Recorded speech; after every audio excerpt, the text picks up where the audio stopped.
Olá pessoal, salve Maria! Hoje então vamos dar início ao nosso projeto de formações com pequenos vídeos formativos, e para o nosso primeiro tema vamos falar de um tema realmente muito importante para a Igreja e para cada um de nós católicos, que é exatamente o tema sobre as virtudes.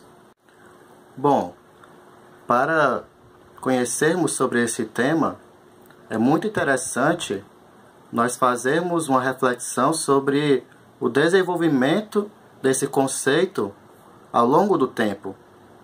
Porque, de fato, o conceito de virtude é extremamente antigo, na qual os próprios filósofos clássicos, já bem antes mesmo do cristianismo, já falavam sobre isso.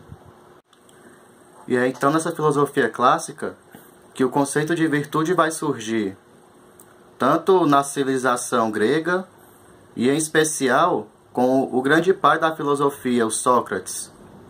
Bom, o pensamento sobre virtudes de Sócrates é que a virtude ela estava completamente associada ao conhecimento, Ela era adquirida por meio do conhecimento do bem.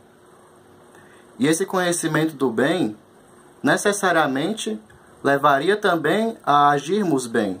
Portanto, a virtude era algo associada às pessoas sábias.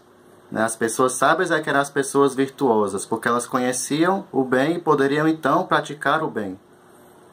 Nisso também se colocava que o mal, o vício, ela estava atrelada à ignorância, ou seja, ao desconhecimento mesmo da virtude. Mas isso acaba um pouco que tirando a questão da vontade da jogada, Como se a pessoa, apenas por conhecer, ela necessariamente iria agir bem. Mas sabemos que não é bem isso. Foi então que com Aristóteles a virtude ganhou mais uma outra questão, na qual ele dizia que não necessitava apenas do conhecimento para que nós sejamos virtuosos e pratiquemos o bem, mas também era necessário formar um caráter virtuoso. Caráter esse que era obtido por meio dos hábitos, ou seja, repetições de atos. Então, não apenas ela é atrelada a uma questão meramente intelectual do conhecimento, mas também a virtude vai ter que passar por uma questão mais moral, mais voluntária. Com isso, então, mesmo uma pessoa que tenha o conhecimento do bem, ela pode também ter um hábito vicioso, e com isso ela pode fazer o mal. Aristóteles também desenvolveu o conceito de que a virtude ela precisa estar no meio termo. Ou seja, os atos virtuosos também precisam ser ponderados pelo uso da razão. Então, mesmo um ato querendo ser virtuoso, se ele tender muito para os extremos, tanto por excesso como por falta, ele vai cair em algum vício. Se pegarmos, por exemplo, a virtude da prudência, o excesso seria exatamente a astúcia e a falta seria a imprudência. Ambos são vícios na quais estão contrários à própria prudência.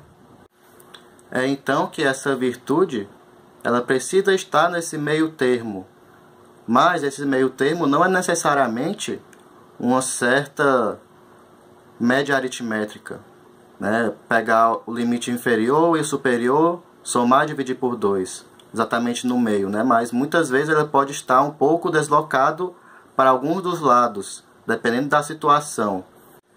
Então essas foram as contribuições da filosofia clássica para o conceito de virtude. E então, ao adentrarmos na virtude pelo olhar do cristianismo, nós vamos colocar nela mais uma questão sobrenatural. Porque para os filósofos gregos não existia essa questão sobrenatural. A virtude era meramente algo humano, algo natural, na qual nós deveríamos ser virtuosos para sermos melhores pessoas aqui na Terra e encontrar a felicidade aqui na Terra. Não existia essa questão mais pessoal da relação com Deus.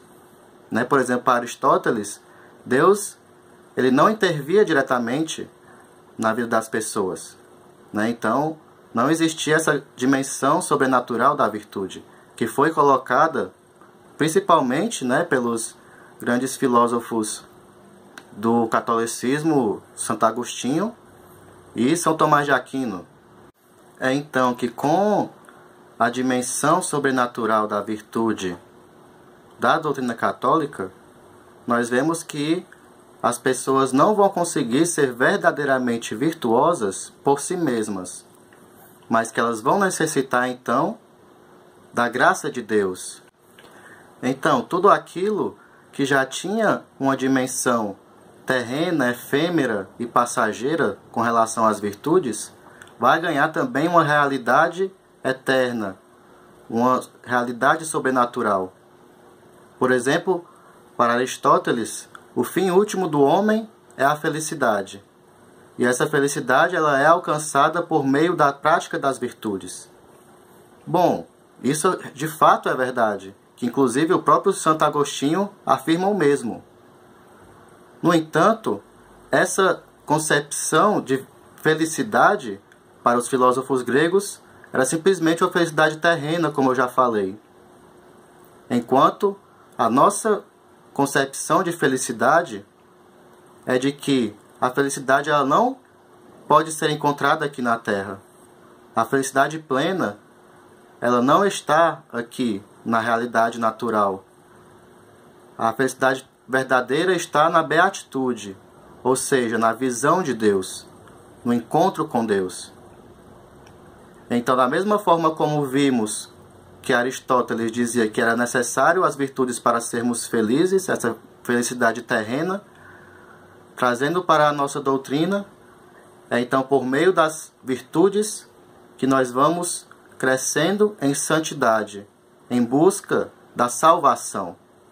Salvação essa que também vai depender das nossas virtudes, porque é por meio das virtudes que nós ganhamos méritos. E esses méritos vão contar, então, para que nós possamos ser salvos. Por isso mesmo eu falei que o tema das virtudes é de extrema importância para nós católicos, porque está relacionado com a salvação. Então é necessário, primeiramente, que nós conheçamos as virtudes, conheçamos o bem, para então querermos praticar o bem, como falava Sócrates. E depois também buscarmos ter um caráter virtuoso, que é formado a partir dos hábitos, que são a repetição de atos, praticar cotidianamente as virtudes. E ter sempre em mente a questão sobrenatural da virtude, a graça de Deus que nos auxilia a sermos virtuosos. E essa graça também que vai, de fato, aumentar os méritos das nossas virtudes e fazermos com que nós possamos chegar ao céu. Então isso é o fim último realmente desse estudo da virtude. Praticá-las e, então, progredirmos na santidade. Então, ficamos por aqui com esse nosso primeiro vídeo.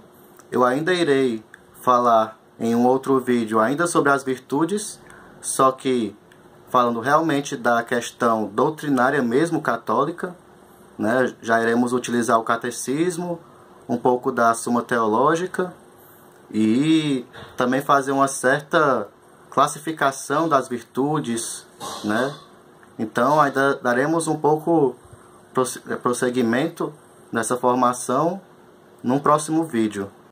Lembramos também que nós aceitamos sugestões de temas. Então, se você quer aprender sobre algum tema específico, basta colocar aí nos comentários. Curtam também a nossa página para que vocês não percam os próximos vídeos. Ó Maria concebida sem pecado, rogai por nós que recorremos a vós.